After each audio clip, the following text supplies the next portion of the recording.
The mission of the Chuckanut Community Forest Park District is to ensure the entirety of the property is protected in perpetuity and public ownership with respect to its ecological, recreational, educational functions, and to serve as a fiscal mechanism, which we've already done, paying off the property. This meeting will be recorded. A visual and audio recording of this meeting will be posted on our website. If your camera is on during the meeting, your voice and likeness and surroundings will be publicly available and viewable on the website. If you choose to speak with the camera off or by calling on a telephone, only your voice will be recorded. All right, so the meeting is called to order. We have a quorum. I would like to take roll call. John Hymas. Here. John Brown. Here. Hugh Beatty. Here.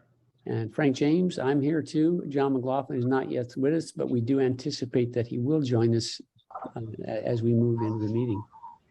I'd like a meeting to approve our agenda. If you've all had a chance to look at it, are there any additions, deletions, corrections in the agenda itself? Do I hear a motion for adopting the agenda as submitted?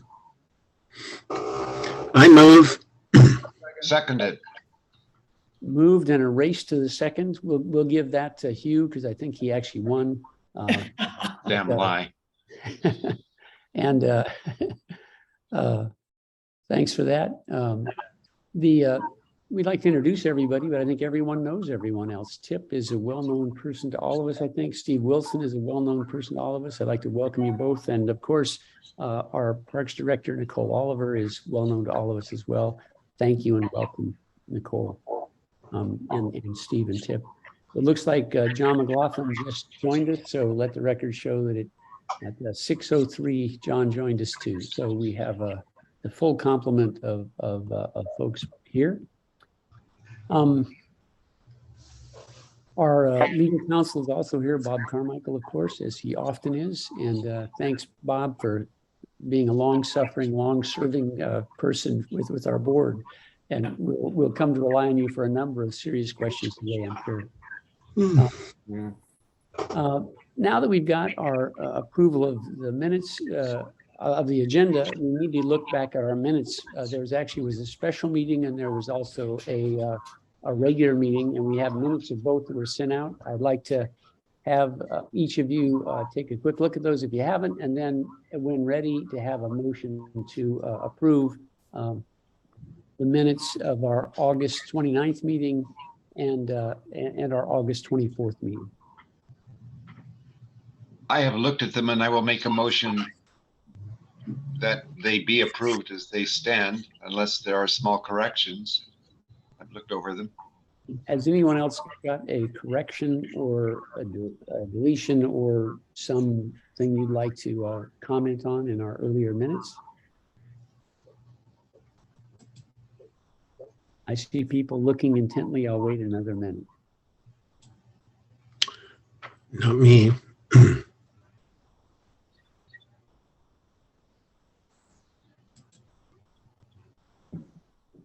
If people are ready, I'd entertain a motion to approve the minutes as submitted. I think you have a motion, but you need a second. Yeah. Okay. That's right, John. Yeah. Thank you, Mr. Brown. Do we have a second? But take all the time you need to review it. I'll second. Okay. And John, have either one of you, do you need more time to look at them? I've looked at them, but I wasn't at the special meetings, so I can't vote on those. The last month's, though, I agree with, so no problem. And John McLaughlin? They look fine to me. All right, so we have a motion, we have a second. I'd like to call the question. All those in favor of approving the minutes for the meeting where John, let's see, for the meeting of the 24th, which would have been our regular meeting. If you were there, please vote in favor of approving it. Raise your hand. Aye. Aye. Everybody's hands raised. And then the meeting on the 29th, which I believe Mr. Hymas did not attend. Everybody in favor of that, please raise your hand and say Aye. aye. Both pass unanimously with Mr. I'm abstaining from the vote for the meeting he did not attend. Is there a report from the Parks Advisory Board meeting? John, were you able to attend, or have you heard anything or received any report about that meeting? No, I was hoping John Bleffin would be attending, but Nicole was there. I don't She think there? we should force Nicole into servitude there. She shared. Yes, do. On her own. We'll delay that until John either shows up or the meeting ends, one or the other, and move forward. Old business, the master plan finalization and implementation is the first item there. As I think most of you know, the following the daytime committee meeting, the city council took up the matter that evening rather than a week later when I had thought they were going to, and they passed the revised master plan. And I think most people are quite happy with that. And that seemed like it was a point of celebration for many. And Nicole, I wanted to thank you for your diligent work and significant effort in getting that to happen. Thank you. We're all clapping. And did you want to mention anything about that, Nicole? Do you have any comment you'd like to make? Please do. I would. And I just wanted to come here tonight and thank all of you for all of your efforts on the plan. It really did improve the final product. I know that you are not always satisfied with everything that's in there, and you wanted some things to be different. And I just wanted to tell you that I have not done the press release about approving the plan yet, the finalizing of the plan, because I wanted to extend an offer to you to have a quote in the press release. If you have anything you'd like to say, or if you had anything you wanted to say about your intentions or your plans. I know you're deliberating, dissolving, but people have been asking, and I just wanted to offer your involvement. If you want me to include anything in the press release, I can wait until even next week to issue it. I just felt like I wanted to, I want you guys to be celebrating as well, and I wanted to include you in the success of this. And I also wanted to lastly tell you that we are already have put out the RFP for a consultant to help with starting to get to work on the project on the phase 1. And so that RFP has been published. We are going to be evaluating consultant responses. And I've already got a project manager, and we expect to start working on trail projects by next year. Thank you very much, Nicole. And that's great news. Yeah, so wonderful. I think it's kind of fun to have a little piece in there that maybe recognizes some of the people that have passed on that have done so much work, like Bob Gibb and Yeah, and what's his name from Spy, and yeah, Robin Dupree, et cetera, that Joe. so hard on it over all these years. Joe Yaver, Bob Gibb, Robin, Tip, Steve, there are a lot of people. I think it's very gracious of Nicole to come tonight and to ask us for input on that question, on that press release. I'm not dead yet. Whether or not we add anything to it, I think that it's a very generous thing to do. Yeah, we'll probably discuss that at some point and try to provide some information, a written statement to you. Probably hard to do extemporaneously, but I think we can do that. I know, and feel free to, we could work together on something. I'm open to whatever, suggestions you may have. I have the bones done already, but I really felt like that was something that was missing. So it would be great. Thank you, Nicole. I always try to give a few minutes for anybody showing up late, because otherwise we have to pick them up, but we may as well go back then and just ask if there is any public comment. Tip and Steve, if either of you, or Nicole, if you'd like to make another comment as a citizen, please feel free. And Barbara, of course.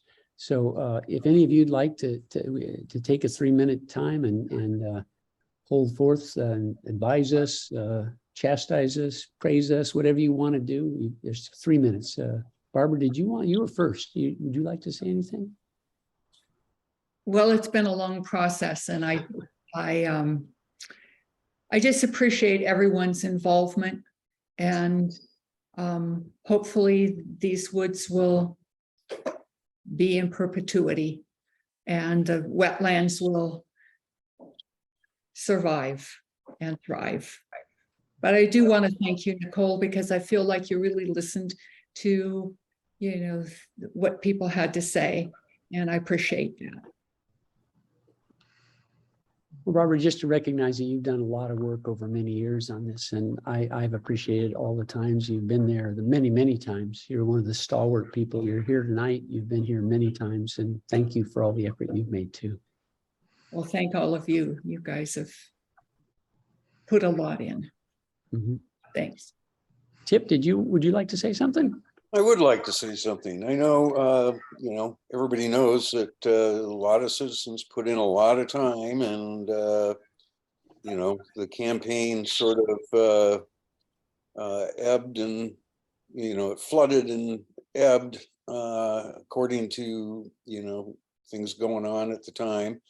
So there were a few waves, and, what I know is that a lot of people produced a lot of nice materials, and I'd like to see someone, maybe the district, maybe Nicole, set up something so that those could be collected into some kind of a little commemorative display of the decades-long effort to preserve these woods. Thanks, Tip. I have a large amount of material over well over 2 decades now that I've kept. And there is a repository at the university where they collect these kinds of things. When the Olympic pipeline blew up, I kept all the records over about 10 years of the efforts to hold Olympic pipeline accountable and donated them to there's an institute that studies community participation at Western in the archive of their I forget the exact name, but there's an archive, a state archive, I believe, right on the south side of the campus there. So at least I was going to be donating those things once we're done to that archive. And they were very appreciative of the other donation. I think we talked about donating the various materials from this effort as well, so that there was a place where people go back and find and research things if they chose to. So that'd be kind of one aspect of it. It wouldn't be just a memorial in and of itself, but it would be as complete a collection as I could muster. I've got boxes of stuff from many years, as well as some electronic materials that they don't keep electronic materials parenthetically. They make them all into paper. I don't know why. They say they won't have the ability to extract them if they're electronic, but paper's always good, I guess. Any other thoughts about a Tip suggestion? Well, we'll definitely be working on that, Tip. I think there's an interest amongst the board. It's certainly an interest on my part in making that happen. I think it's a historical significance that we had people rise up and try and acquire something for the neighborhood, for the South Side. It's very unusual, and the only time I've ever seen the city council go along with something like that was back when they tried to pave over the estuary to Patton Creek. The port was going to put that in a pipe and have a parking lot there, and the neighborhood petitioned and got the city council to override the port of Bellingham on their proposal to put the Patton estuary in the pipe, because they wanted to have more parking for the Alaska Ferry. It's kind of a unique time, and Bob Keller helped on that. Um, Tip, gave me a great idea. I have this bundle of short stories by an old guy named Frank Johnson that died years ago.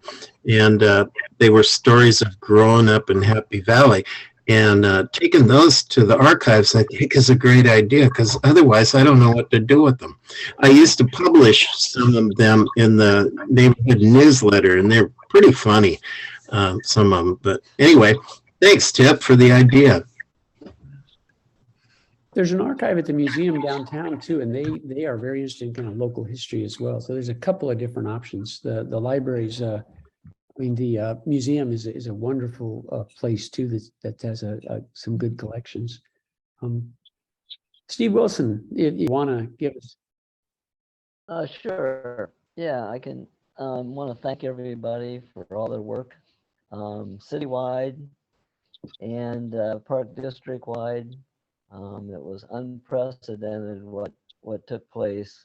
I moved here in 1979, and I think our neighborhood plan was being formulated at that time, along with everybody else's neighborhood plan. And so when I moved to the South neighborhood in 1981, there was the prospect of what, 1,700 units or something. So I'm hoping that the planning department will allow us to change our neighborhood plan now, so that development is no longer there, and we have a park district or a park in our neighborhood plan. Thanks for all your work to make that happen. The zoning is officially changed. That's something we made sure of back at the beginning. Okay. So that undoing that would be extremely difficult at this point. Yeah. Good point. I don't see anybody else. Bob, you're a citizen as well as a servant of the board. I don't know if you wanted to say anything.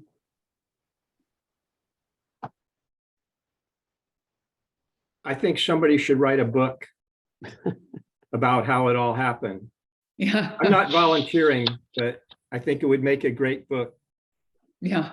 I heard John Brown was retiring, and he's an actual author. He writes stuff professionally. We should lean on John Brown if he's ever around to lean on. I'm going to do it. I'm going to do it. I promise you that I'll produce a book on it, at least a short story. Okay. Yeah, we're going to hold you to that, John. Yeah. Okay. I'm excited about that possibility. How about a novella? Okay. Or an epic. It feels like an epic when you've lived through it. Frank, So the next John item on, McLaughlin has his hand up. oh, I didn't see that. John, please. I was going to respond to Nicole's gracious invitation. I think whatever we might want to contribute, we ought to mention that this has taken a community, and it will take a community to realize the vision and the goals in the master plan. And so it really is up to everyone to ensure those goals are achieved, to restore the conditions that people have invested so much into. And it's not a fait accompli. It's really up to everyone to step up. Mhm.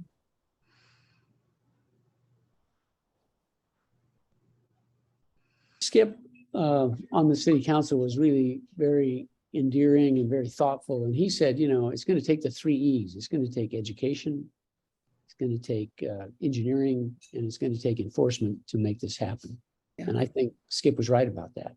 All 3 of those things are going to be essential in moving the project forward in a way that does approach that goal of in perpetuity preserving the essential features of the ecology of this place. Moving on then, the conservation easement status. I'm glad Nicole's here because I wanted to, I'd be happy to hear what she has to say about that. We have made a formal request some time ago about ways that the conservation easement should change. Bob has reached out to Alan Mariner, and Alan has agreed to meet with us to talk about that at some point in the future. We're excited to do that. many of the things are pretty straightforward. I think that all the essential elements that were in our letter to the city were actually brought up by the steering committee and agreed to by Parks and the steering committee as part of the master planning process. So I think the key elements are all done. And I don't think there's much controversy about it. I think all those were kind of unanimous sort of decisions when we were in the master planning process.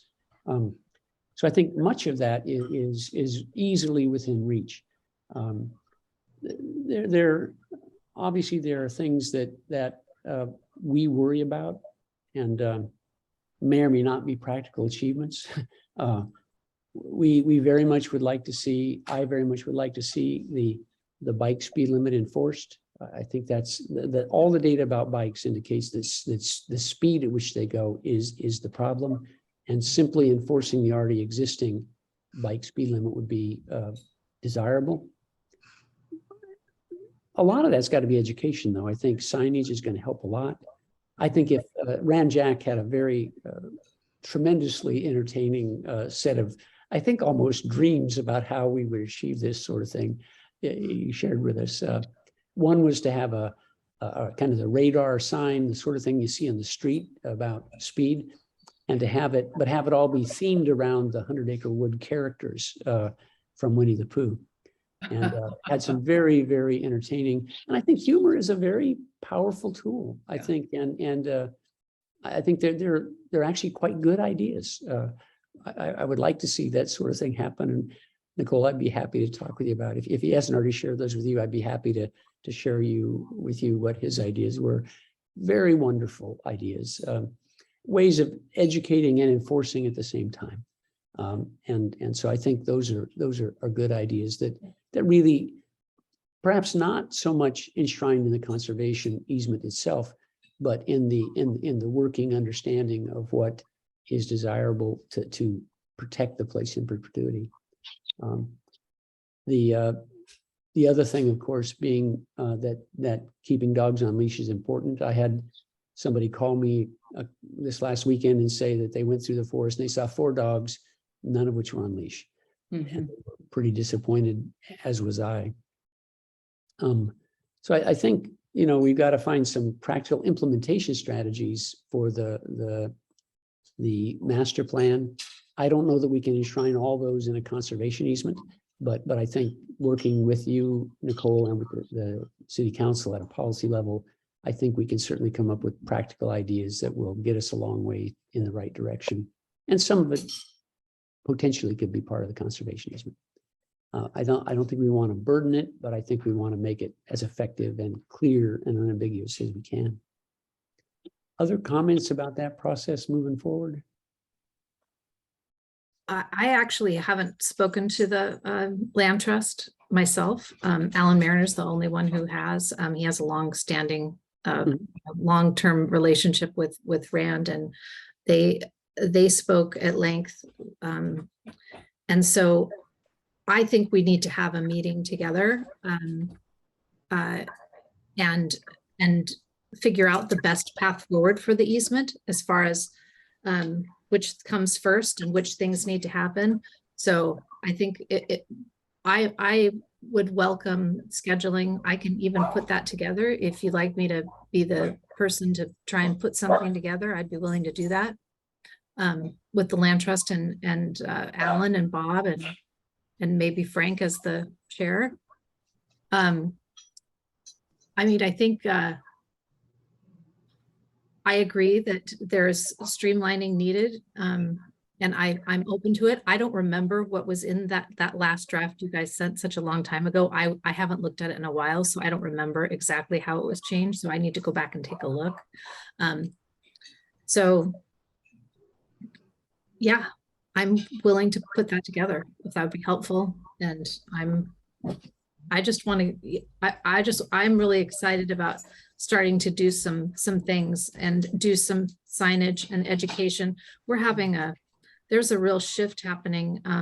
We're having some real problems in the Arboretum right now that are really different than anything we've experienced.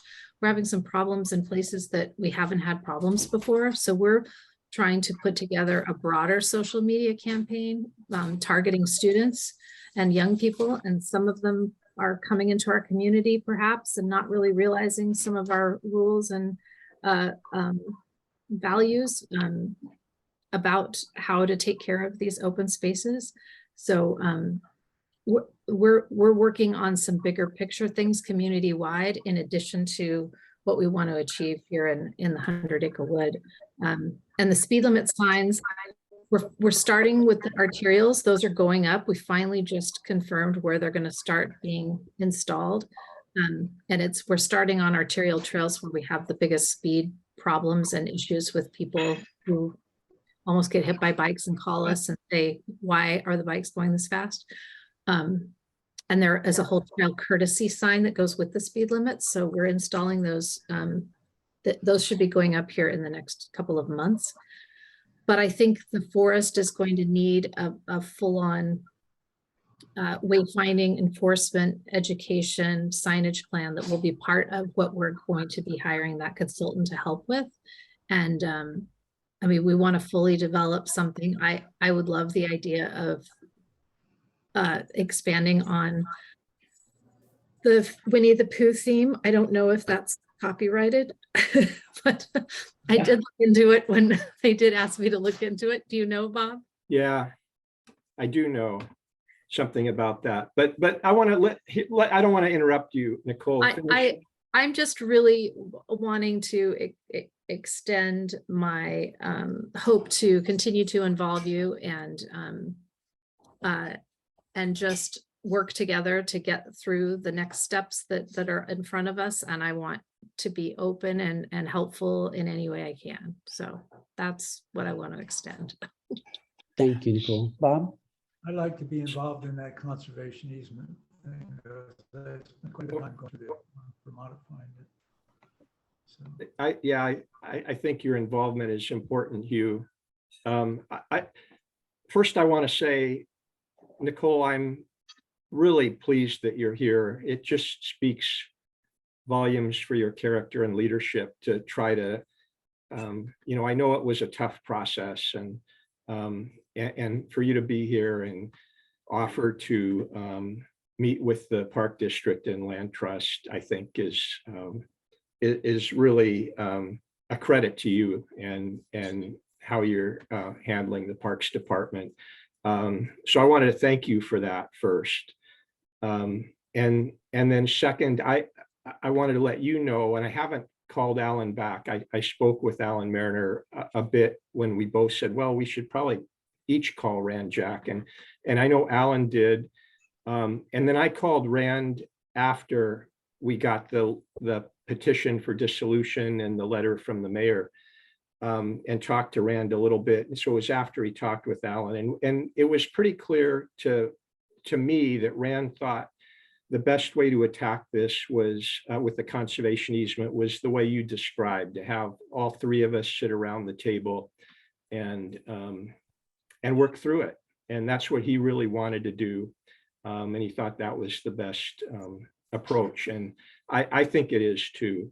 I will say that Rand's ideas, they're not just, if you know him, you know he tends to take things to the nth degree sometimes. They're not half-baked ideas. He's got some really good ideas about signage and tying this into the, the park, into the 100-acre wood, to the point where he'll tell you what the sign should look like and what characters from Winnie the Pooh would be on the sign and how it would look. And I actually think I forwarded that to everybody already. He sent me one during the evening and another one the next morning. So I put together and sent them to everybody. So they should have access to the board members should have access to his outflowing of creative ideas. Yeah, he's really put a lot of thought into it. And I think it would be good for all of us to hear those ideas. And if nothing else, it'll make everybody smile.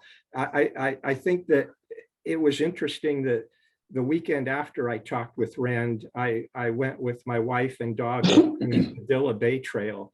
And I saw signs that were meant to be sort of lighthearted signs on that trail about picking up after your dog and that sort of thing. But they wouldn't match what Rand had in mind, but they were along that vein, trying to, add a little bit of humor and, kind of get people's attention and maybe that would help with some compliance. So I think that's definitely worth doing.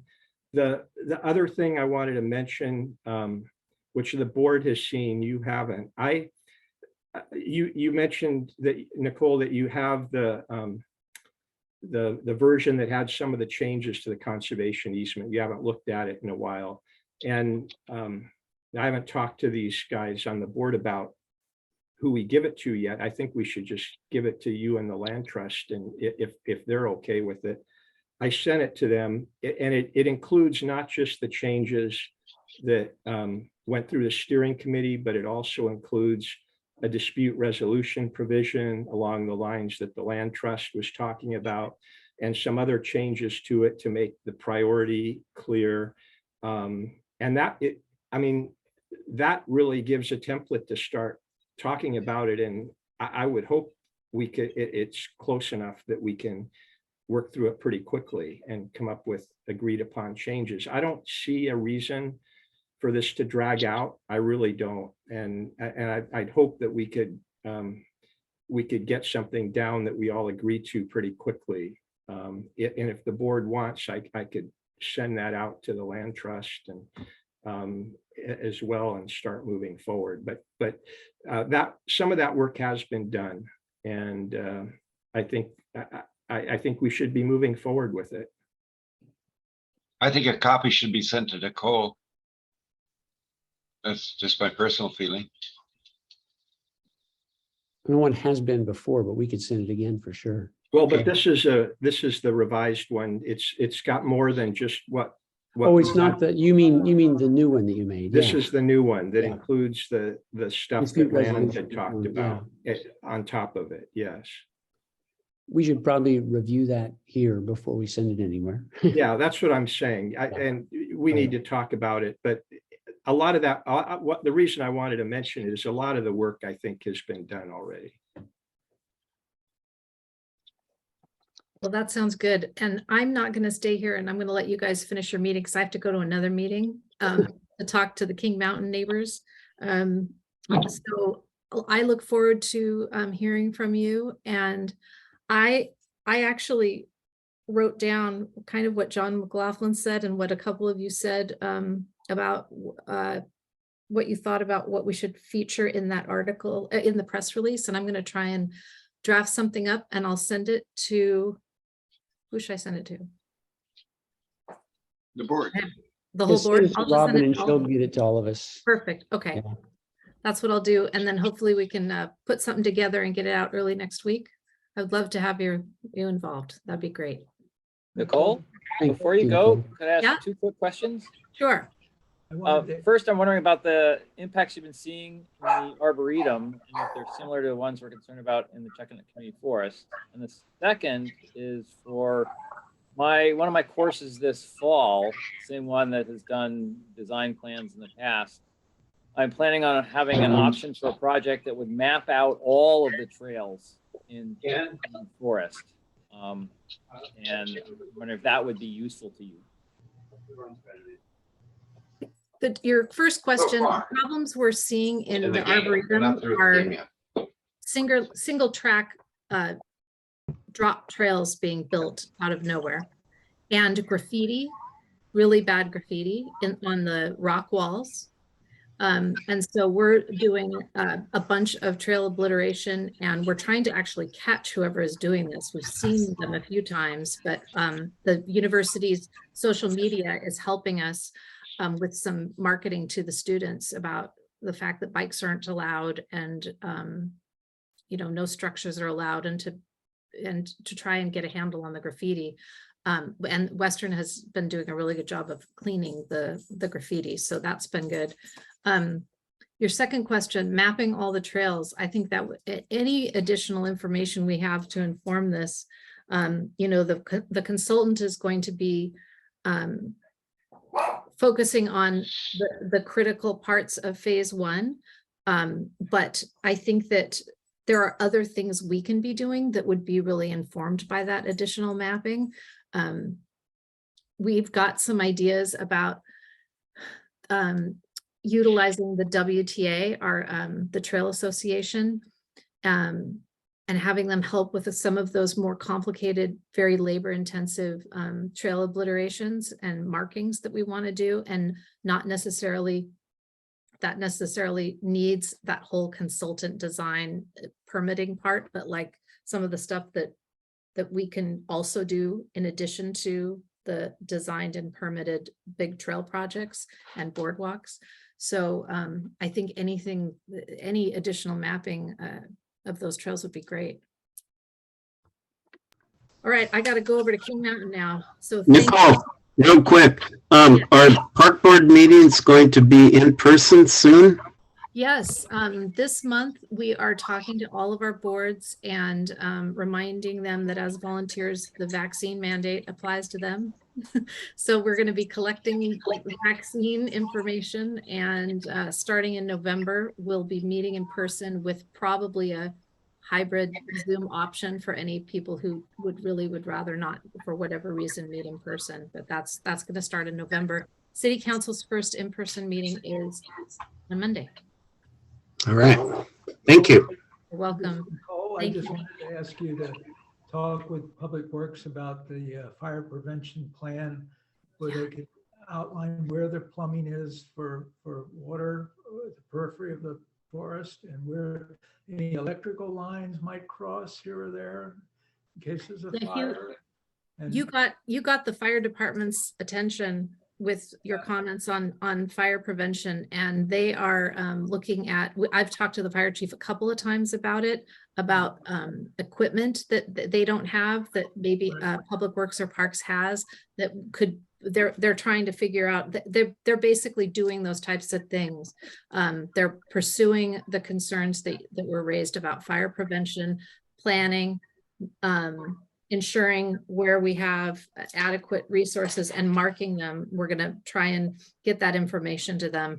There's also a fire prevention, it's called the urban wildland interface, that's a component of the urban forestry plan, and that is also going to come up with a bunch of recommendations and policies around that. So that'll be coming in the next scope of work or it's the next phase of the urban forestry plan. I know that's not your favorite document, but I just want to tell you. well, thank you. You're welcome. All right, I'm going to go eat something and go to King Mountain. So great to see you all. Take care. I'll talk to you soon. Thanks, Nicole. Bye. You're welcome. Bye-bye. The stewardship plan costs, as I think all of you probably noticed, there was a budget overrun of $2,827 in what we requested Herrera to do in preparing the stewardship plan. Bob, do you want to comment on this about, I just don't understand the civics of it, if you will.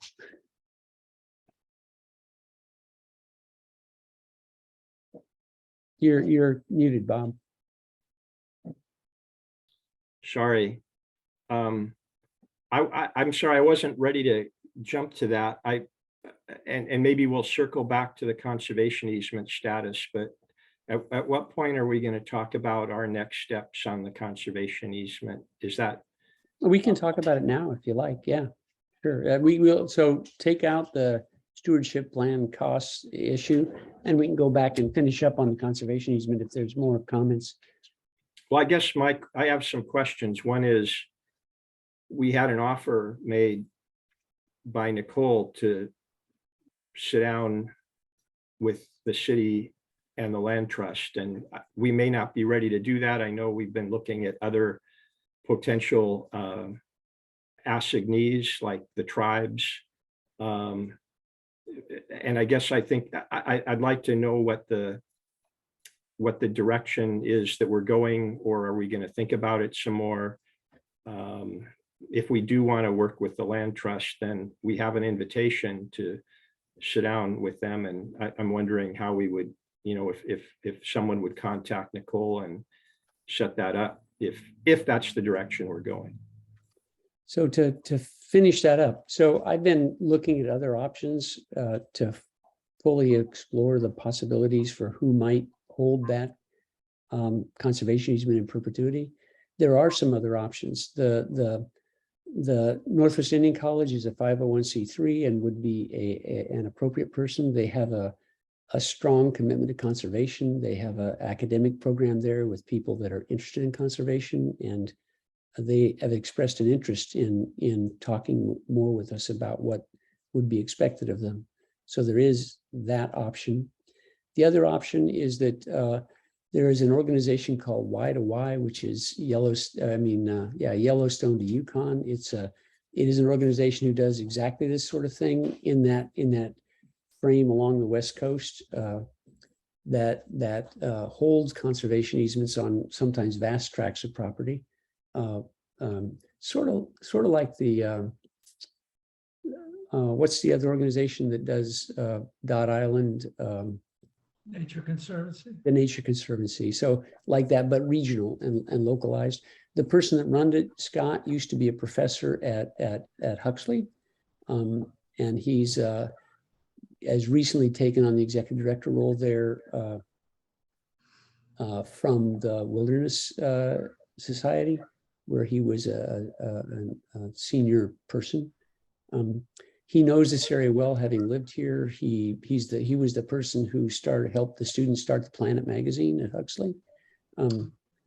He's written textbooks on environmental conservation, and I've contacted him. He says that they are interested as well, and that's something that they do. So there are other options. I think moving forward right away with the land trust, I think, to me, feels a little premature. But certainly I think the land trust remains the most likely place we'd go with this. It honestly bothered me that Alan Mariner asserted that they were going to negotiate with the land trust about the assignment. That's bad civics. I don't think that's how it actually works. I was puzzled that an attorney representing the city would say the things that he said. And it seemed really out of step with the actual facts about our responsibility of selecting the best institution to hold this easement in perpetuity. So I'm a fan of I've worked very diligently and hard to get the land trust on board. And I think there's certainly no problem with having Rand provide his input. He is, of course, when he does these things, he very clearly says he doesn't represent the land trust. He represents himself. I would be very amicable to moving forward with a discussion with him and the city. But I think we have to decide and have some process for evaluating the options that we have and making a formal selection. I think that's our duty and our responsibility to find the very best organization to hold this easement in perpetuity. And the land trust certainly is one of them, but they're not the only option that we have. So I guess the next question is, what does this process look like? And are we going to be having representatives from these organizations come and address the board, or is there going to be a committee of two or one or two? It shouldn't be three, because that would be open public meeting problems. But is there going to be some committee of two to report back on what the best option is? It seems to me probably the most important thing that we have left to do as a park district is assign the conservation easement to the right entity. And the other important thing is to make sure the conservation easement is amended appropriately. I think both of those things are very important, and we should have a plan of how we're going to do those things. Yeah, and I don't think we have to be rushed to do those. I think there's some some energy in the direction of getting this done now. We have a year to do it. And we obviously want to move forward as expeditiously as we can, but I think we should be deliberate, thoughtful, and fully explore the options before we make decisions about it. Is there a good point, Frank, or is there something precipitous in Bob and Alan Mariner moving forward with the conservation easement? Well, I would actually be happy with Bob meeting with Alan Mariner, just the two of them. I mean, you guys get along. I think you could, I mean, much of this I don't think is controversial at all. I think it's just as you characterized. I think it's pretty straightforward and simple. And I don't, I think that you have the knowledge, Bob, that's what the land trust and any other conservation organization would want in, to be able to adequately defend an easement that they accepted. So I mean, if it were possible, I think if you wanted to at least have an initial discussion with Mr. Mariner about it and go over the issues, just even if informally, just to get to the most of the things ironed out, I think that'd be a great strategy if you thought it was appropriate, Bob. If Alan Mariner is willing to do it, I don't know that he will. Because we will not have been holding out as saying we're going to negotiate the final terms. We're going to send him what I have if we go down that road, and I'm willing to do it. And perhaps we can agree to some things and see what we can agree to, and see what he's not comfortable with. I don't think we're going to be able to finalize it without having the principals there. And by principals, I mean the park district, whatever group takes on the assignment, and the city.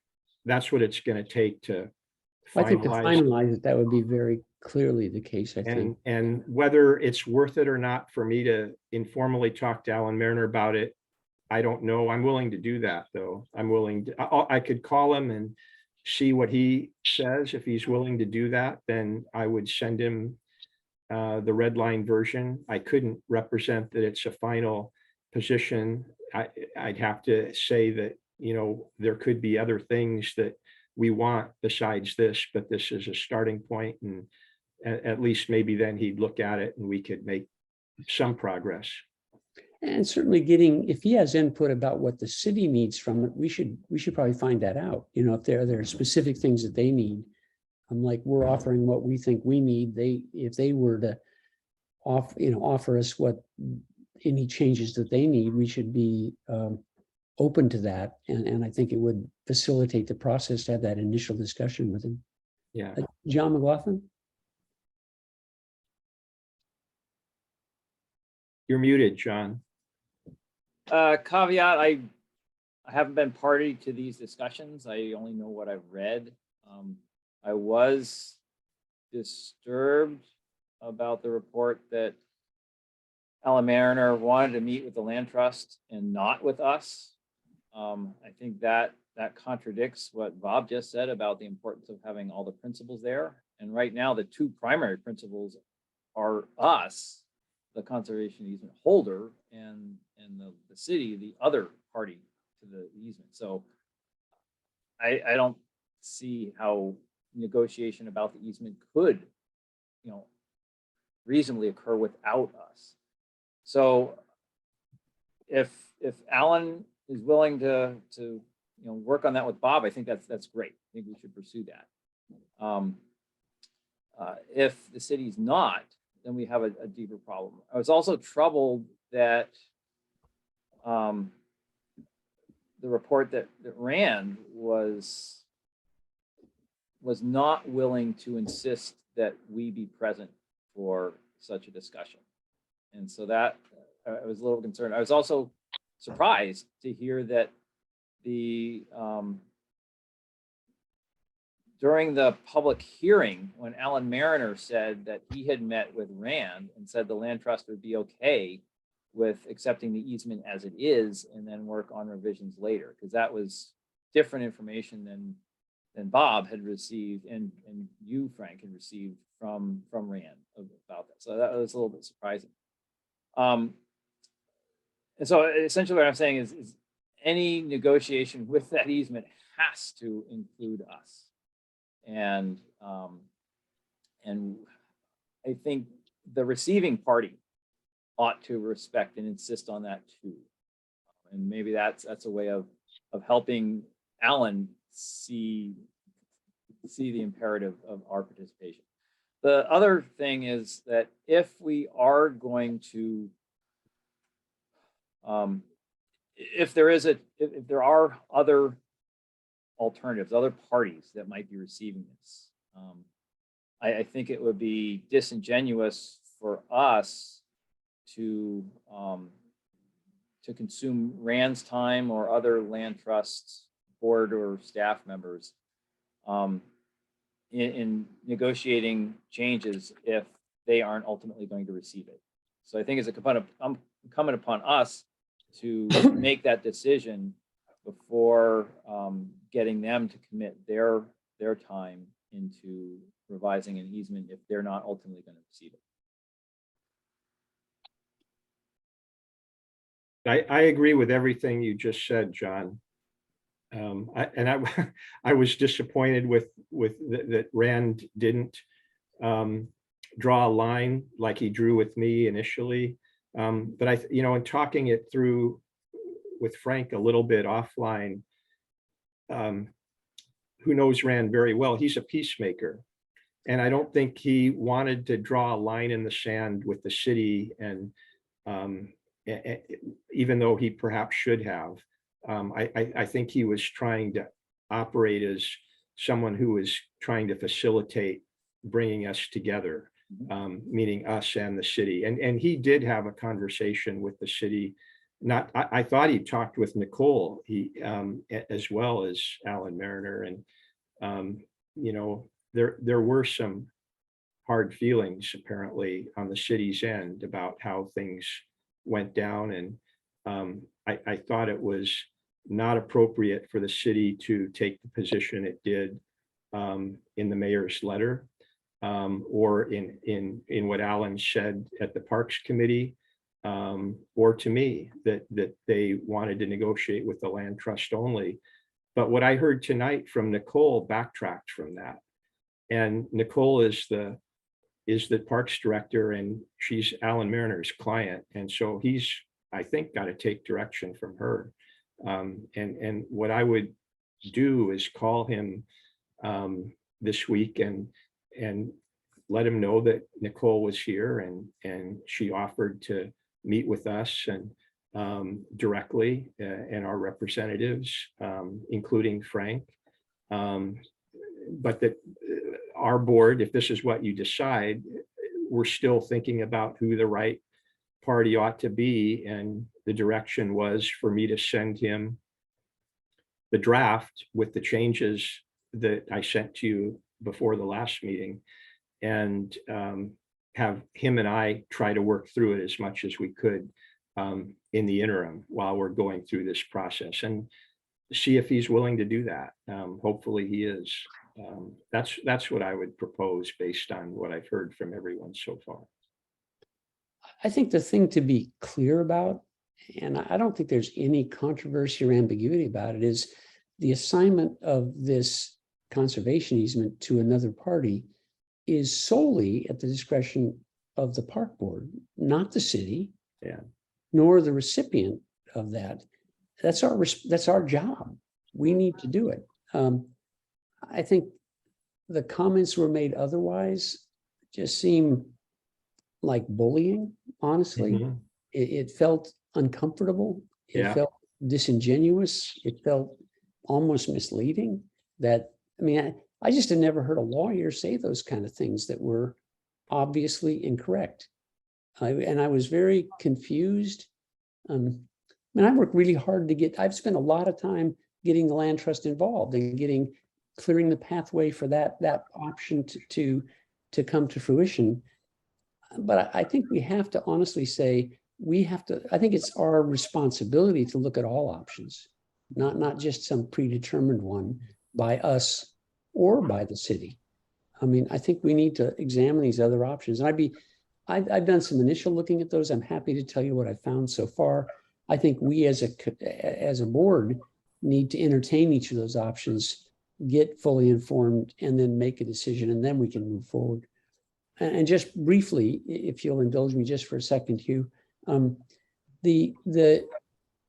was surprised and pleased that the Northwest Indian College is very interested in this. They've reached out to me a couple of times. They have classes and staff that do stewardship activities. They have a strong interest in it. I also think it's respectful of the tribes in our community to not just do some sort of land acknowledgement spiel at the beginning of every meeting, but to actually consult with them. I was disappointed the city didn't want to do that. I was disappointed that we haven't done that yet. And I think we can and should do that. I think this is their land that they have given us the opportunity to occupy. It's not about us giving them anything. This is their land. The treaty says it's theirs. And in exchange for a variety of things, not all of which have they gotten, we're allowed to use this land. The civics of it is very clear. And that we should consult with them, I think, is very clear in my mind, at least, as well. So I think it's an honor that they are interested. I didn't promise them anything at all, because I honestly thought we'd gone down a long way down the road with the land trust. But I think we do owe them a discussion about it. I also think that looking at the other options, like the other conservation organization, I think we should, especially when somebody is very rooted in this community and knows the community well and is the current executive director of it, I think it behooves us to have the discussion with them. And I haven't been able to do that yet. I have been exchanging emails and exchanging telephone calls, but not really sitting down and talking with them yet to find out the details of what they might need or want to participate in it. Barbara? Yeah. You're muted, Barbara. Okay.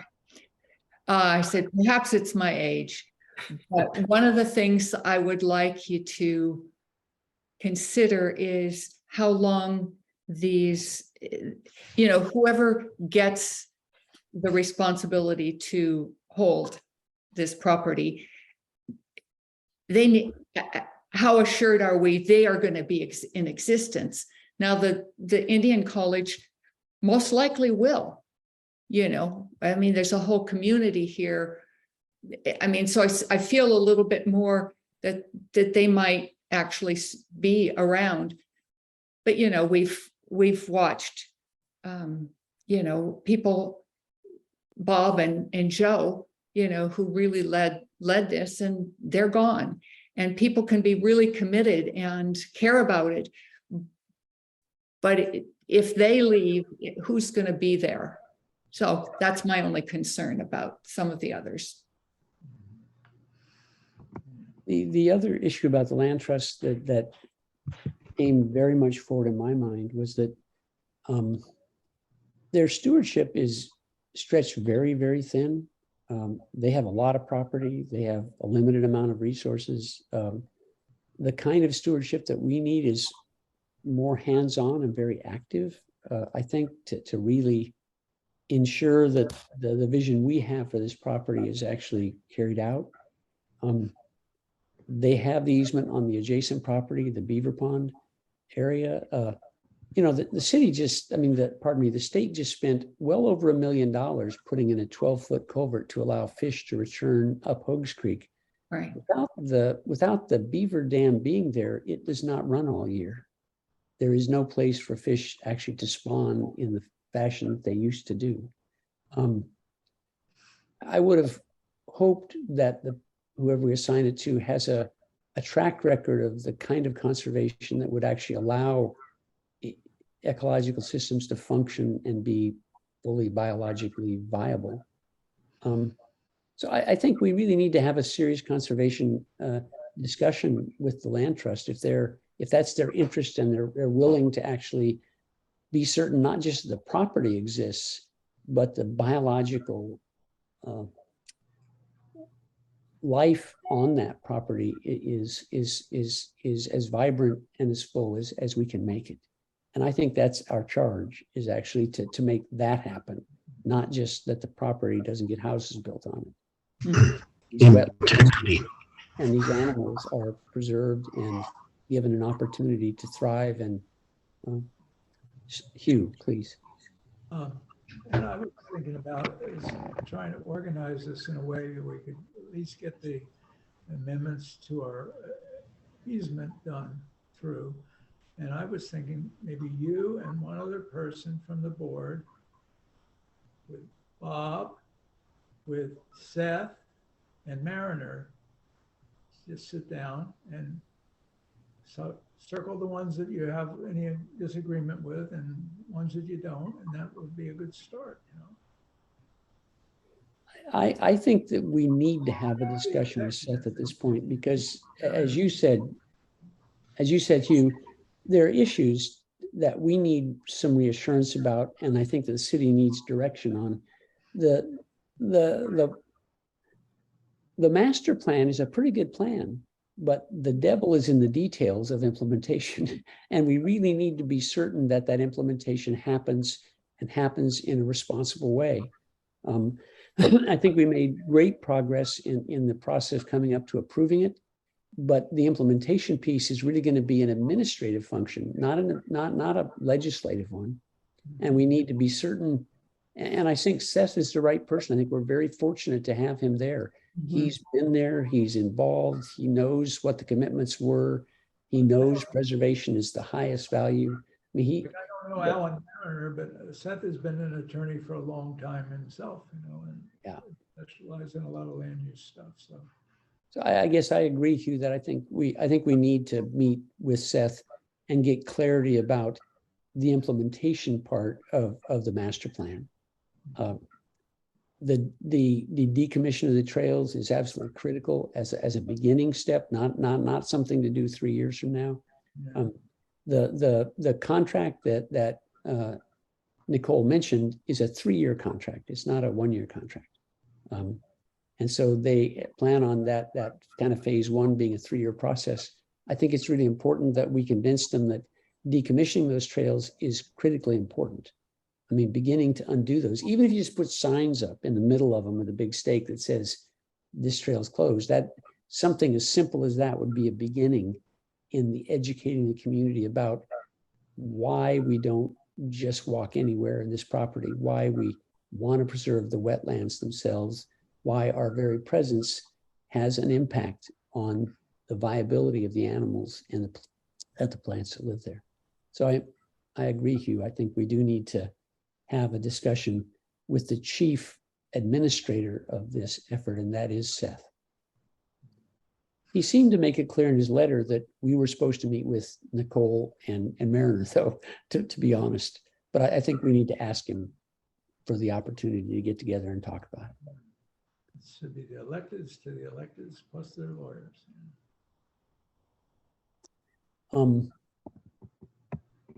So I think we should put the discussion on our agenda for our next meeting for doing a more formal presentation. I would love it if somebody wanted to help me with evaluating the options we have and getting a list with some, hopefully having someone attend the meeting to answer questions about their organizations and to talk about how we can work together in assigning this easement to those organizations that might be willing to accept it. And I'm certainly willing to carry that forward for now. John McLaughlin. I'm willing to help with that, but full disclosure, I am a former member of the board of the Whatcom Land Trust. Take that in either a positive or a negative direction.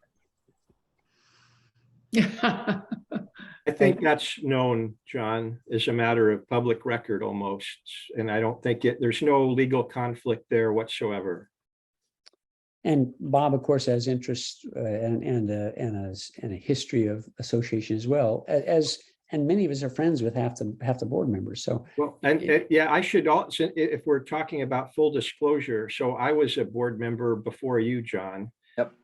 For many years, and our law firm does pro bono work for the land trust. We don't get paid, but we work for them for free, and we do that all the time. So we do have connections, my law firm, with the land trust, but I that's not, in my view, a conflict. I'm not letting it color any of my opinions. Right, I would bring, to the table things like, in my experience, I've seen the land trust actually participate in substantial restoration of the kinds of things that we're talking about that hasn't happened yet, and some of it's outlined in the master plan. That's generally been on properties they own in fee, and there generally have not been that kind of work done on lands they have easements on. And so a concern I would have is they have an easement on the adjacent property. That easement's been violated severely many times, and there really hasn't been much action on it. They have responded very strongly to violations of properties they hold in fee, right? So when someone has encroached upon their fee-held properties and cut down trees or tried to build things across the property line, that they do enforce their rights there. I just haven't seen it on the property adjacent to the Chuckanut Community Forest, and that's a concern going forward, given what we understand needs to occur there. And so that's there's a history there, and we're trying to anticipate the future. And so what we want to do is in considering the land trust, figure out how the future could be different from the past. In the interest of time, I'd like to suggest that myself and John move forward with identifying those additional opportunities you might have, to also talk with the land trust. I think they are a very good partner in many ways, and one that we've courted and kind of made progress with, and we shouldn't, I think they should still be high on our list for options.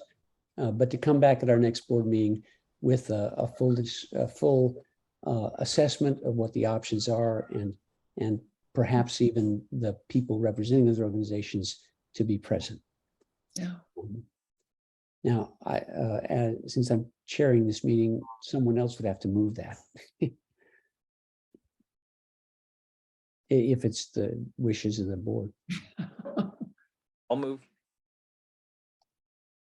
So it's moved that John and I explore all the options for assignees for the conservation easement. I'll second.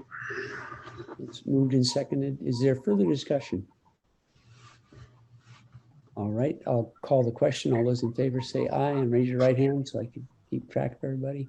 There you go. Passes unanimously. Great, so we'll move that to the next meeting, and we'll hopefully have a thorough and complete report for you at that time.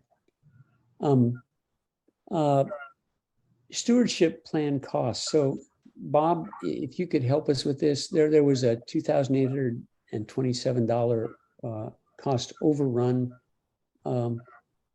by Herrera. They did send us a bill for that. Could you guide us in what the civics of that is? What do we do now? I think if the idea is to pay their most recent invoice, the board should make a motion to amend the project budget to be increased in the amount of $2,827 and authorize payment of the invoice, if you choose to do that. Do I hear a motion to do that? I'm making a motion that we amend the previous resolution and that we pay the $2,827 to cover work performed in finalizing the stewardship plan. So that's moved. Is there a second? I feel that we we need to do that. So I'll second that. So moved and seconded. Is there further discussion? We're not going to break the budget or anything, so we should do it. All right. So move seconded and a brief discussion. Any more discussion? All those in favor, raise their right hand and say aye. Right. Passes unanimously. Response to Annalisa Burns, the urban forestry plan. So John, we can take the gloves off now, I think, buddy. What do you want to do with this? So the larger context, this is really trust in government. A low nationally, statewide, and maybe even locally. This gets down to basic, essentially, what do you believe is true? And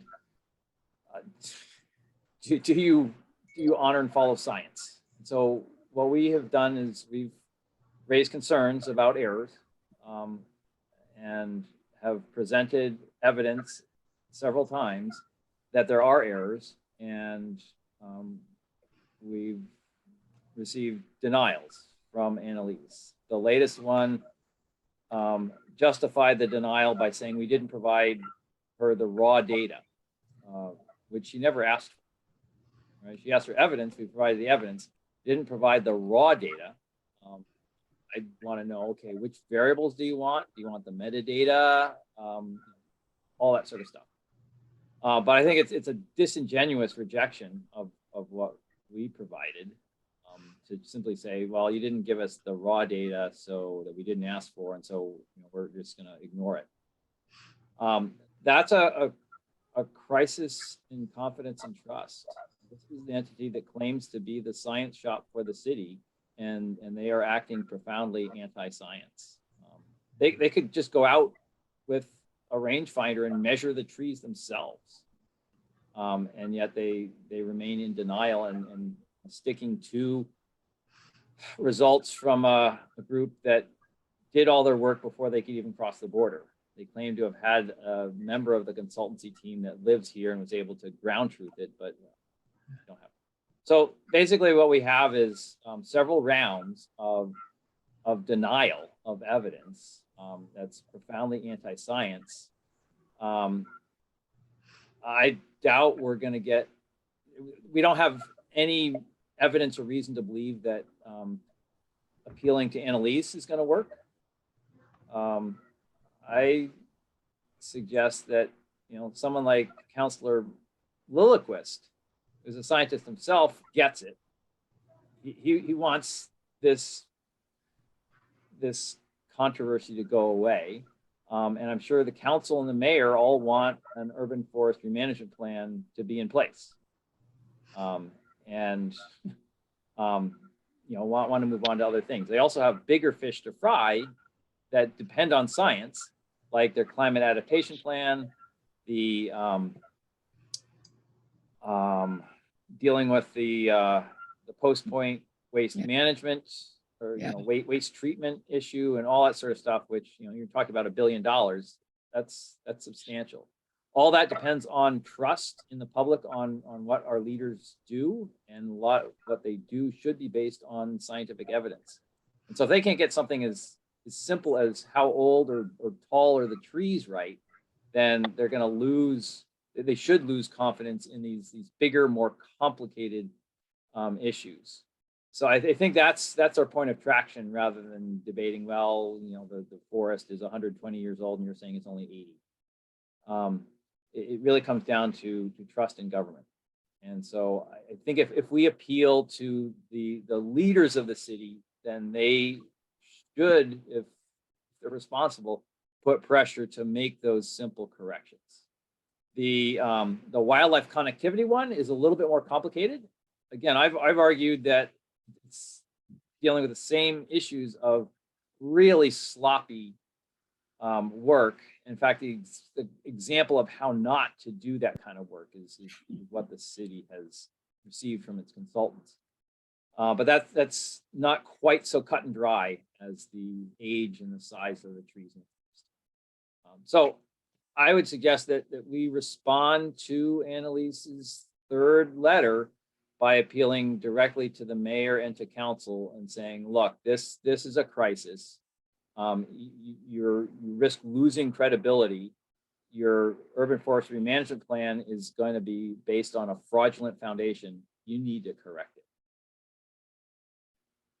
I gotta say that Michael Lilliquist, who is the representative of the places that we live and that the forest is, was very responsive. He made changes that made the the master plan a viable option for us. Without his intervention, that wouldn't have happened. I have significant confidence in Michael, and I think we may want to reach out to him specifically, not just to the council overall, but specifically to Michael to provide some leadership within the council.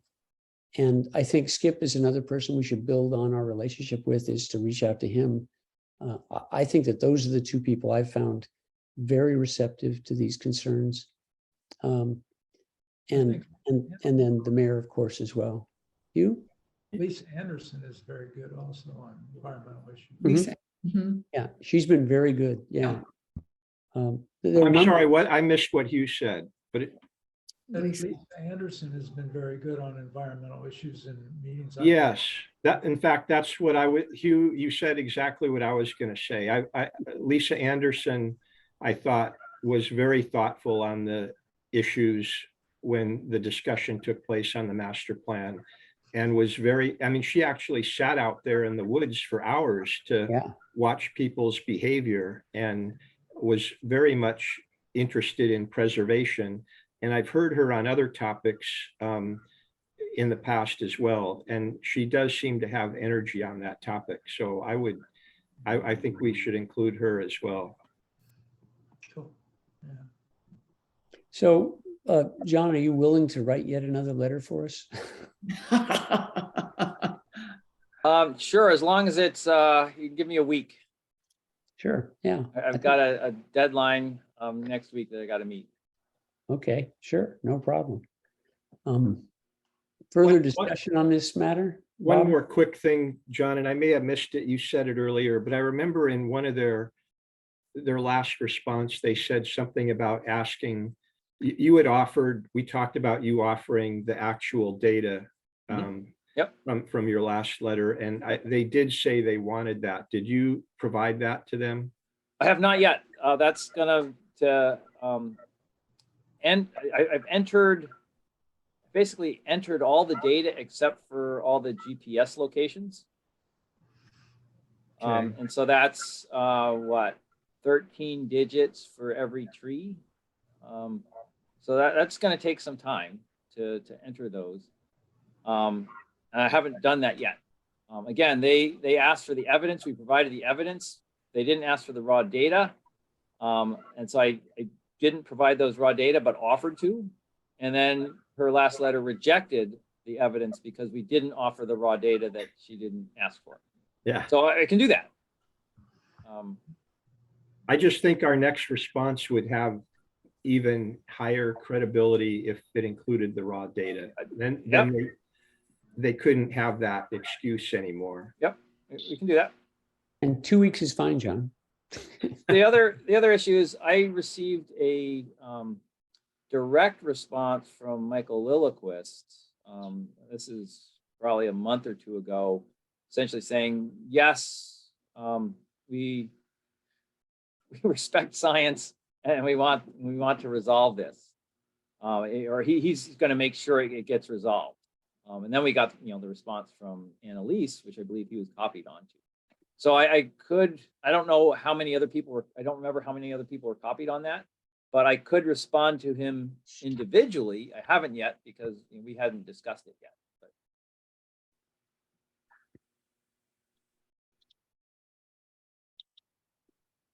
Tip, you have your hand up, but you're muted.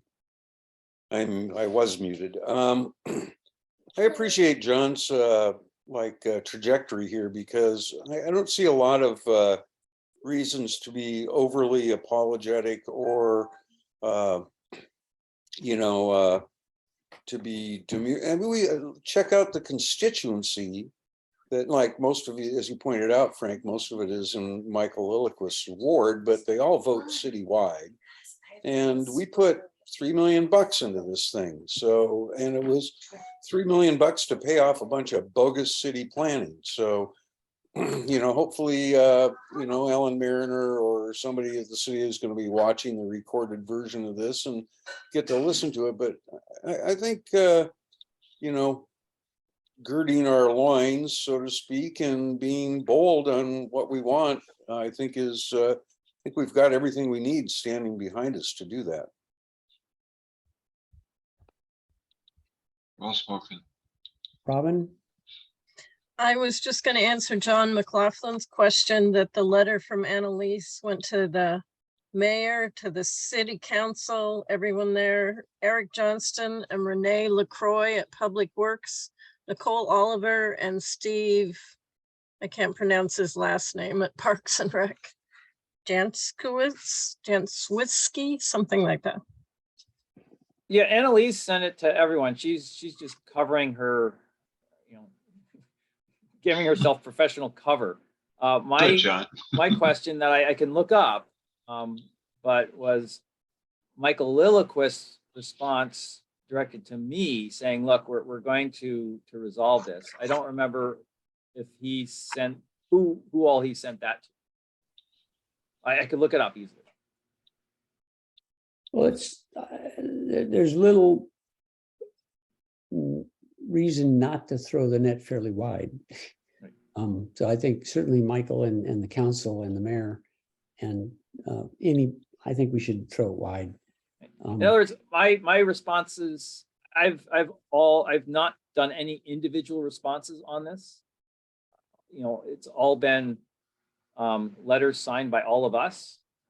And so I don't know if I should respond directly to Michael Lillquist as an individual or if I should keep it at the board level.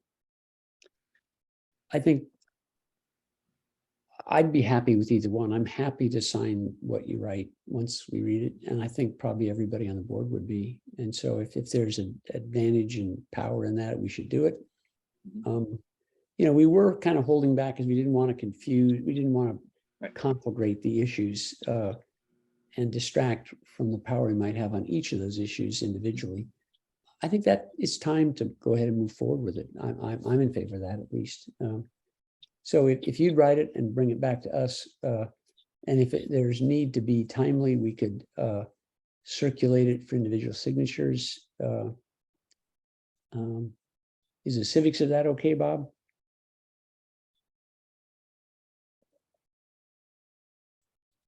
Yes, if you all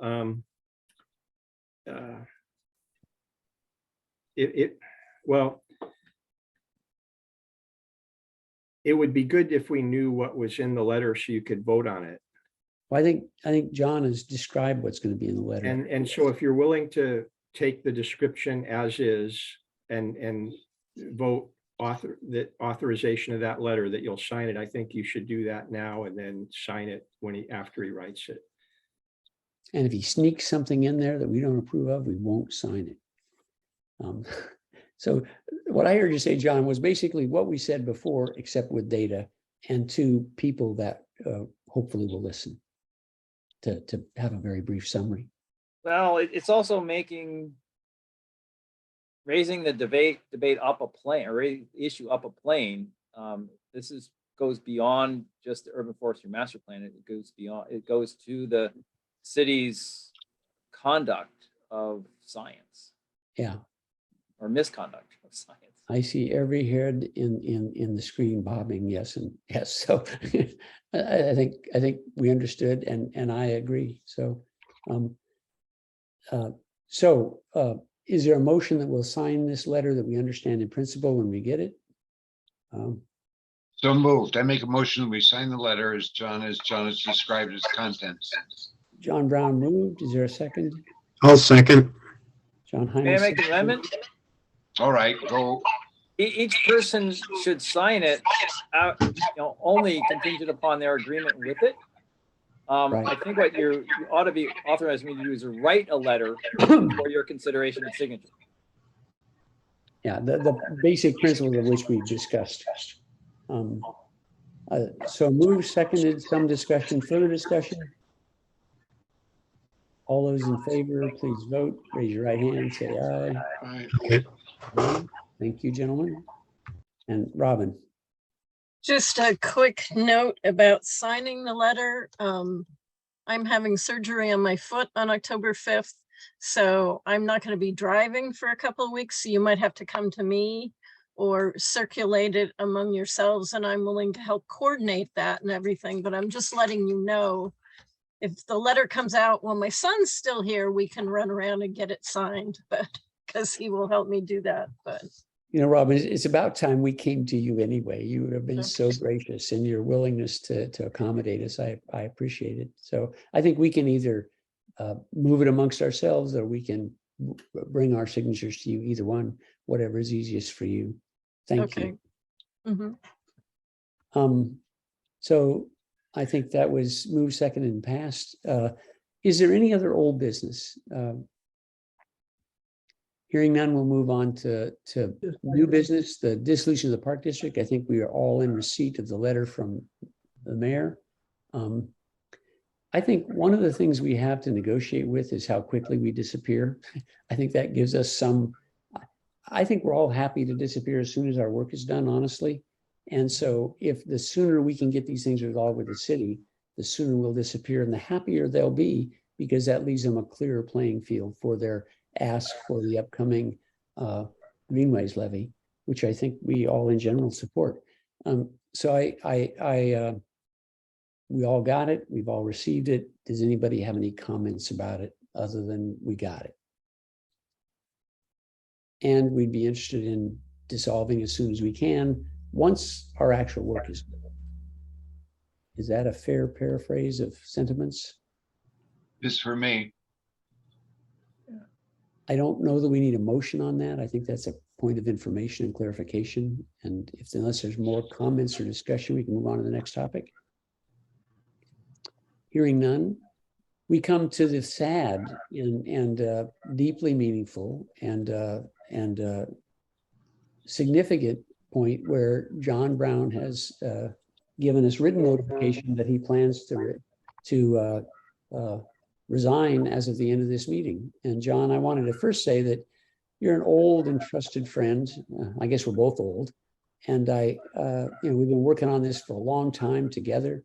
You in this body much longer than I have. And so I feel very indebted to your leadership, your willingness to step forward when we needed those leadership skills. And also I want to honor the fact that you have other stuff to do. And you're an inspiration to all of us to move on and get with it. Thank you very much, Frank. There was one point of correction. I have not, I sent a letter to everyone. I am now, as of this moment, sending on email a letter to everyone formally resigning after this meeting is completed. So everyone should have that email. So it's been wonderful working with you all. I leave with very good feelings, very upbeat feelings and expectations that you will do wonderful work.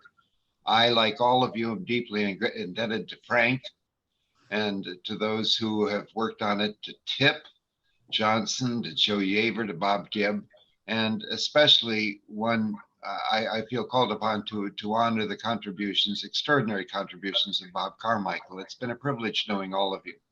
Thank you very much. That's all I have to say, and we move on to the next order of business. John, you owe us We'll a write the novella, book. honestly. You owe us that novella. We're looking for it, buddy. Yeah, Yeah. okay. We're The looking for novella. All read it Okay. with interest. Okay. It does raise the issue of what do we do next with Bob leaving. I believe that we should notice that he's gone, ask through both our mailing list and on our website that we have an open position, soliciting people that would volunteer. The legal process is that we would review those candidates and select one. I feel a little uncomfortable being shorthanded and even numbered in the short term, although even numbers usually haven't mattered a whole lot to us since we tend to vote and achieve consensus. But I do feel some urgency to get this moving. I know it takes some time for people to get the information. It takes some time for people to act on that information. But I would like to get it out there and within a week or so, have a special meeting to evaluate those candidates and select someone to replace John. So is there more discussion about that process? I think the process is we notify people probably tonight through our mailing list and on our website, having a date certain while they have to get in an application. The application can be extremely simple, what their interest is and what their background is in the work that we do. And to then move forward expeditiously in selecting someone. Bob has recommended 2 weeks. I tried to get this moving as quickly as we could, even before John had formally resigned, just to inform people so that they could begin to think about it. We weren't able to do that. But I think the question is really, do we want to meet in a week or 2 weeks to review these self-nominations? Is there discussion? 60 days or 90 days to do it, right? No, I think we can do it in 2 weeks and then, or a week even. I mean, we could do it tonight, honestly, from a legal point of view, but we really need to give the opportunity to get all the best candidates to consider. So I think we do need a period of time, whether it's a week or 2 weeks, I think is a matter of judgment. And then Why is Tip Johnston have his finger up?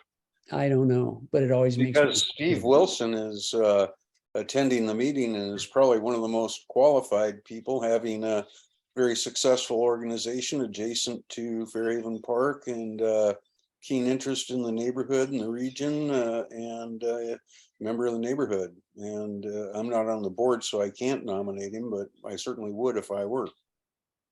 Well, self-nomination is the deal here. So people just have to be willing to do it and willing to say what their skill that they would bring to it and what their interest in the project would be. Fairly simple, short letter. Steve, I don't know if you're there, but your name is there. And I think Hugh mentioned some other candidates. John Brown has mentioned other people he thinks would be good. I think we'll have a robust slate of people. And I'm excited for Steve or anyone else that's out there that's interested to step forward. It would be an appointment by us until the next election, which there probably won't be because we will have dissolved by then. So it would be an appointment for the duration of John's term, which would be a period of up to 11 plus months, possibly significantly shorter. So Steve, if you're there and listening, Yeah, I am. I do heard submit Tip. an application. Don't feel like you're on the spot here, buddy. But if you're Yeah, I'd interested, have stuck with the family scene, but yeah, I would certainly consider it. All right. good. And then Robin, you can reach out to our mailing list and put on our website a notice that we have an opening and invite people to send in a brief statement of their qualifications and of their interest in participating as a board member. Do we need to send that to anybody else? Or does it need to be posted anywhere else? Bob, I guess what's I'm the answer asking to that? Bob. Bob? No, Okay, I love That's those simple. simple.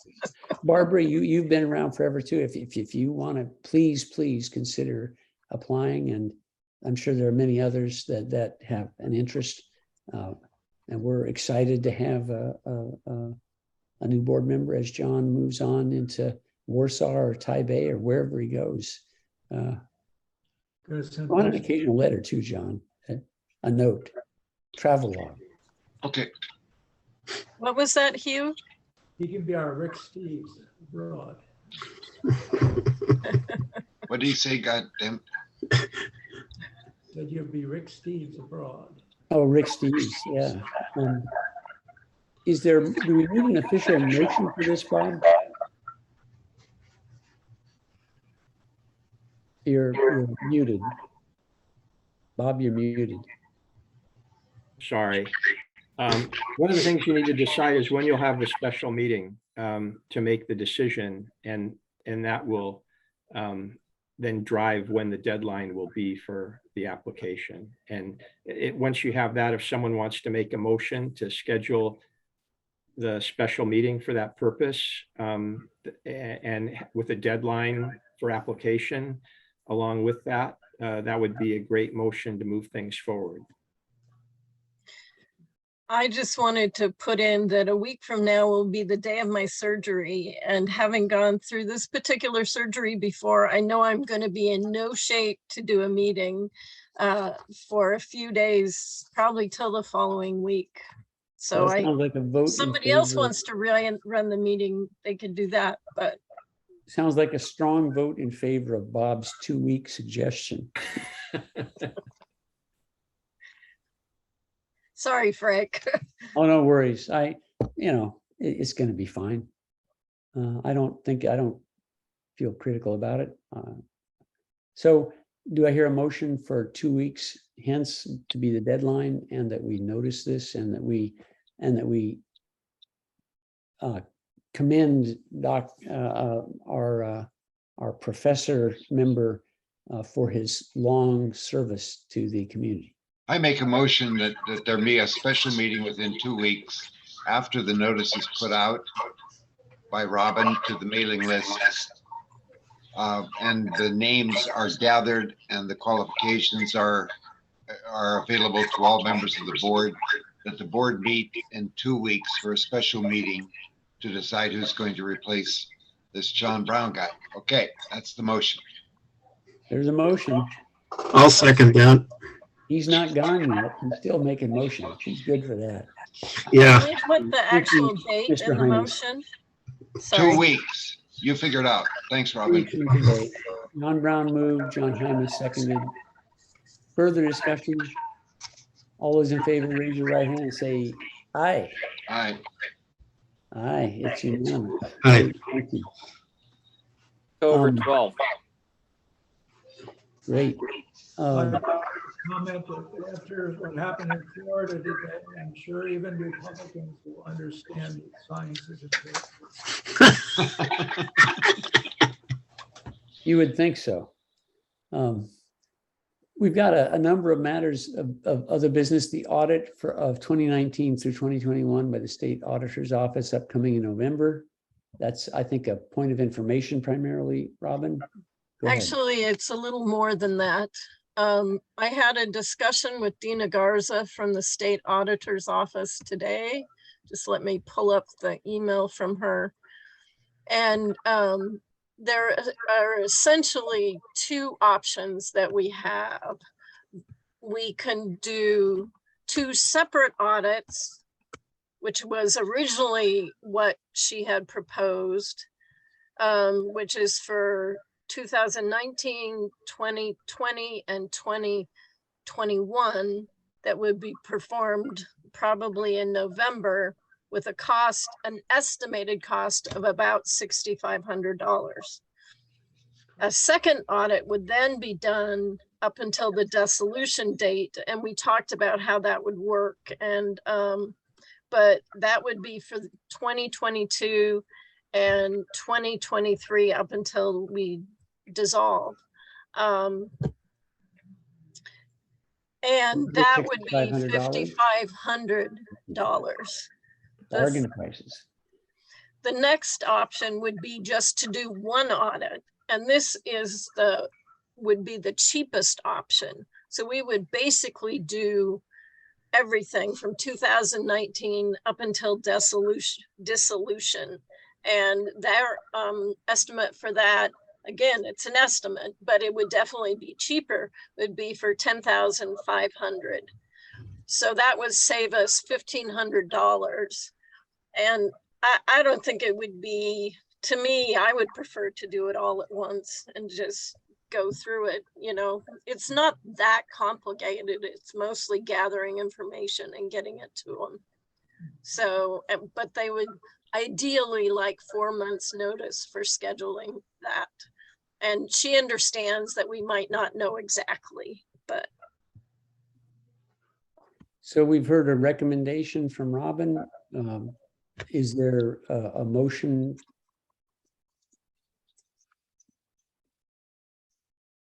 I move that we go for the single audit at dissolution time. Second, Second that. John McLaughlin seconds. Further discussion? All those in favor, raise your right hand and say aye. Aye. Unanimously approved. These other items, are there any other new business that we want to add at this point? We'll move on to our routine business then, the monthly expenses and cash flow sheet. Yes, Robin? There are actually 2 more items on the next page for new business on, which may not be on your, if you don't have the most revised agenda. I don't, Robin, I'm sorry. What are Okay, they? that's okay. The budget, just to talk briefly about the budget for next year. Because if we're going to be in existence, I mean, we did approve a budget. I don't know, do we even need to do this? We did a budget last year for 2022 and 2023. I don't think we need to plan for a time when we're not going to be here. So I don't think we need to have one beyond that. No, but yeah, so I guess I had sort of forgotten that we approved for both years. If we want to look at it and amend it at all, or just sort of review it. And we need to do that before November, is that right? Or in November? Well, normally in November is when we have the public hearing, and we normally review it in October. And I'm just trying to get a little bit of a jump start on it because of my surgery, so. So why don't we review the already adopted budget at our next meeting and make any adjustments that are necessary at that time? Does that sound reasonable? Again, I think this isn't a motion, this is a point of information, if I understand correctly. If that's agreeable with everybody think that's a sensible plan? I see heads nodding. Okay. Yes. Great. Was there another item, Robin, that's on that second page? The other item is the upcoming meetings being in person with a Zoom option, because the Right. governor's order is expiring at the end of his emergency order at the end of October. And so then we have to start doing meetings in person. And Bob mentioned to me doing in person with Zoom. So I reached out to a bunch of people today, and I talked to a person who actually is a friend of mine, not a close friend, but an acquaintance. He lives here on the south side, and he actually does this sort of thing for a living. And Just to briefly review for Robin, hybrid meetings are very difficult to do. So it does take some effort and technology to do it so that it works. The problem being that all of us will be looking at a computer, but you don't want everybody to have their microphone on, or it gets to be a cacophony rather than a meeting. And so I think the issue is to contract with someone who is competent and capable to make those two things, both the in-person and the hybrid, happen together. The other thing I would add is that it's very likely we're not done with COVID. Everybody wants to be done with it. There are 2 strains that are vying for dominance as the next great variant, and they're pretty nasty. And with school kids going back to school and university going back to university, there's already an uptick in cases, and it's likely that we will have a significant outbreak over the next couple of months. So it as much as we may want to have follow the governor's lead, the science suggests that may not be an option for us. So I think a hybrid approach, just in support of having that hybrid approach, should we be able to have in-person meetings, is a great idea. I agree. Can anybody hear me? Yeah. Because Zoom dropped, and I've just got this this little Zoom thing that says explore what's possible with Zoom, more than meetings. I don't know what happened to the screen. We're actually hearing you better now. If you, whatever it was, I can hear you better than I did before. Ah, Maybe you're I speaking. can't see anybody, so I don't know.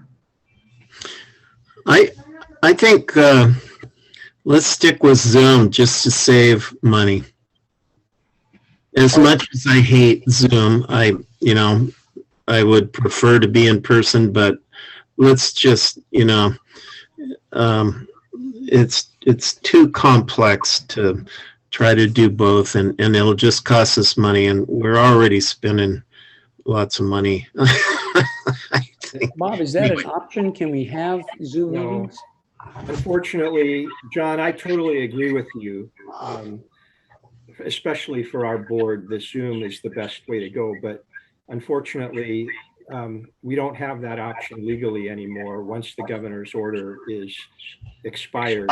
So we can have the meeting by Zoom for October, the special meeting and the regular meeting. But starting in November, we have to have both an in-person and a hybrid and a Zoom option or some kind of virtual option. Do we have to have a virtual option? Yes. Why? For me, it's not Because of the new law that the legislature passed this session. They required that. If you're in a wheelchair in a nursing home, I would have all the time getting down to the library. Yeah, so I mean, Hugh could participate from where he is, Yeah. but it's a new law that was passed. So the new law states that all public meetings have to be in person? Well, with the governor's order coming off, yes, because the only reason that we couldn't have, or that we didn't have to have in-person meetings was because of that emergency order. Now that that's coming off, we do open public meetings. We do have to have the in-person option. But now also with the new law, we also have to have the virtual meeting option. So both now are required. So that makes it really easy. Robin, what's the easiest way to move forward in the least expensive way? Okay, so I sent you guys an invoice. If you want, I can put it up on the screen. Couldn't see it now. I saw it. Sure. You're becoming a master of this stuff, Robin. What happened? I brought the invoice up, and Richard Hartnell, who is the person here, he's done a lot of streaming of artistic events.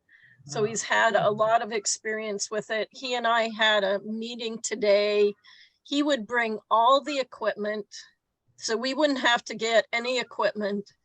And he would oversee it, and he's doing it for the same price that our web person, if they had the experience, which they don't, would do it, which is $50 an hour. So, it could be $50 to $100 a night. And, but frankly, I don't feel like I have the expertise to do this. And for me to try to figure it out would take a lot of time, and we'd probably have to buy some equipment. So he's willing to bring all the equipment and to do it at a reduced rate for what he would normally charge. Normally people get paid $100 to $175 an hour for doing this. So Carmichael, do we need, can we just accept this bid, or do we need to actually do something more? Is there a dollar amount which we can accept, or do we need to actually have some additional process? No, this is a service. This isn't a public works contract. Now, so you can accept this bid, but my question is whether you want to do this for the next meeting. I'm assuming the next special meeting, which is in 2 weeks, is going to be by Zoom, because you don't have to do anything else. Right, until the 31st of next month. And then the regular meeting for October can also be strictly Zoom. So the first time that this is going to be required is the November meeting, which is I think that November meeting would be probably on the 9th of November because of the Thanksgiving holiday, either the 9th or the 16th. I can't remember what it's scheduled for. It's Robin. November 9th. November 9th, okay. So that would be the meeting that we need this service for, and any meeting after that. But the first one would be for November 9th. Do I hear a motion about this? I move that we do that. I've known Richard since he was in high school, and he's a very smart person, and I'm sure he can handle this very well. He's quite competent. Do I hear a second? I'll second that. I know Richard and his folks too. I know he's well. All right, so we have two testimonials and both a motion and a second. Is there further discussion? I'll call the question, then all those in favor raise their right hand and say aye. Aye. Aye. It's unanimous. Thank you very much. One And more thanks note, to- can I yes, say before you Robin. jump into the financial, is Mhm. that I'm trying to get our regular meeting place at the Fairhaven Library. I have not heard back from them yet. But if for some reason that doesn't come through, I will pursue other options. The firehouse might be an option. And I will let you guys know that as soon as it's set, but I'm planning on having a place for the November 9th meeting. Thank you very much, Robin. You are truly a miracle worker. Thank you. Could I ask a Yes. related question? Mhm. If we have a hybrid option, are all of us compelled to be there in person except for you? No, you are not compelled to be there in person. In fact, I don't think the board really has to be there in person at all. But When I you- reviewed this before, Bob, with folks, the secretary has to show up. No one else has to show the up. secretary, okay, who's the that's John Hymas, isn't it? No, I mean, our assistant, Robin, has to show up. Oh, Robin, Because the okay, secretary- yeah, so, You have to have someone there to set up the meeting and right. take the process, but That was my understanding too. When you said secretary, I thought you knew something I didn't. no, I didn't mean the secretary. I meant the Okay, administrative assistant. So any one of the board members can be there, but you don't have to be, Okay. it just has to be available for the public. I asked because a week ago, my department had a all-day meeting indoors. I've been practicing strict COVID risk management protocols in my courses for the last 2.5 years. I said indoors potentially without masks, no. And so I was the only one who didn't show up in person. Someone there had COVID, and so everyone else was exposed. Hmm. So in-person indoor meetings, I'm still. We're not- going to see a lot more of that very thing, John. The course going forward is as wild and crazy as you could imagine. Anything can happen, including some very bad scenarios. So, yeah, you got to be pretty brave. But lots of people are being very brave, and we'll just see how it turns out. Can we ask people to wear masks? I'm pretty sure we can't require them, right? But I could think we have some can masks require them. there. I worked with the judges in San Juan about that, and for attendance, you can require, but I don't know, Bob, I'd defer to you about it. That's just what the judges said they could do. Yeah, I haven't looked into that. I don't know the answer to that question. I could look What I was into it. told is you can require masks, you can't require vaccination. Yeah, no, you can't. I knew you can't require vaccines, and maybe you can require masks. I just haven't looked into it. I don't know. Yeah. Yeah, well, we can worry about that in November. Yes. And be clear about it by November. I'm sure many people will break the path ahead of us, hopefully, on those questions. Mhm. Petty cash, we have some amount that wasn't filled in. Robin, do you have the number that's filled in there for our WECU account? Yeah, it was in the revised version, $2,967.11. Great. Treasury report, August 31st, Treasurer's monthly report, beginning unencumbered balance as of 8/1 was 249,868. Ending unencumbered balance 8/31, $239,084.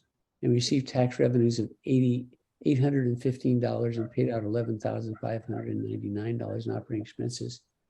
Is there a motion to approve our district payroll input form of Robin Albro at 41.75 hours in August to a total gross of $1,043.75? Motion and second. Little correction on the paper that I was sent out, it has 2,300. And then it has a period instead of a comma. So it Yes. looks like it's very little, so I think you should put a comma in there, that's all. 239,000 comma and $84 is ending unencumbered cash balance. Thank you for catching that, Hugh. Sorry, I didn't. Okay. I just didn't want to have somebody like Yeah, thank you, Hugh. our case for anything. Robin, I went back and got the right agenda now. Hopefully I'll be up to date and correct. So thank you for that correction. On to the payroll form of Robin Albro, 41.75, 41 hours and 41 3/4 hours in August, total gross $1,043.75. Is there a motion and a second? Move approval. Do I hear a second?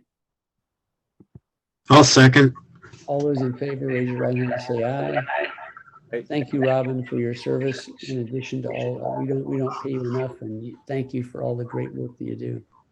And John there is giving you the bow down. I'll go with that too. Yeah. Consent agenda, motion to approve the following payments. So payment August 15th, 22 invoice 99082 from Carmichael and Clark, $5,494.50 for regular professional services. Reimbursement of Robin Albro for stewardship plan printing by the copy source of 24 copies of $1,725.57 at 9/1/22, and payment for August 25th, 22 invoice 51736 from Herrera Environmental Consultants for $3,075.58 for Task 6 project management of Tax 7 finalized stewardship plan. Do I hear a motion and a second for accepting these? So moved. John, Robin now- has her hand up. Let's get it moved in second and then we can discuss it. Is there a second? I'll Few second. seconds. Robin, what did you want to say? I was just wondering if you guys would be okay with me adding that additional money to Herrera, the $2,827 and I think 57 cents to the consent agenda or to the claims form, so that I can put in the invoice for that now instead of waiting for a month. Do I hear an that amendment? okay, the Bob, to motion do that? would- I thought they already approved that Herrera by motion earlier. They did. So then it's okay for me to just add it to the claims form, which I will send out Yes. to you guys afterwards. Yes. Thank you for Okay. that clarification. So we have a motion, we have a second. Did we vote already? Let's vote. All those in favor? It's Aye. unanimous. Thank you very much. Reminder, Robin Albo will send an email to 3 board members after the meeting. Me, John McLaughlin, and John Hymas. Please respond by confirming your approval of paying the bills as listed in the consent agenda and the payroll. Next regular meeting, October 26th, special meeting in 2 weeks to select our new board member. And that'll be October 12th, the special meeting. October 12th at 6 p.m. right here in Zoom land. Yeah. Anything else for the good of the order, gentlemen? I just want to acknowledge John Brown's years of service one more time. I know we've done it already, but John, you've done more than provide years of service. You have really, truly provided leadership. You were right there from the beginning with negotiations on the conservation easement. You've taken it all the way through the master plan. You've done yeoman's work, I think. Just as a citizen, I would say you've been one of the most important people on the board, and your influence will live on. Thank you so much, Bob. Well, that was very kindly spoken. And John McLaughlin, may I also say that beautiful note that you wrote to me about 8 days ago. I don't know if I responded, but thank you very much. God love you all. You're going to do great work. Much encouragement to you. Okay? Stay out of trouble. Okay. Get in some Thanks trouble, for all John. your- Don't listen to him. Thanks for all your help for me too, John. All the things. Okay, Robin. you've helped me Love you with. all. All right, I'll, with all that, and thank you, John, let's adjourn the meeting at 8:02. Thanks, everybody. Good night. Bye-bye. Bye-bye.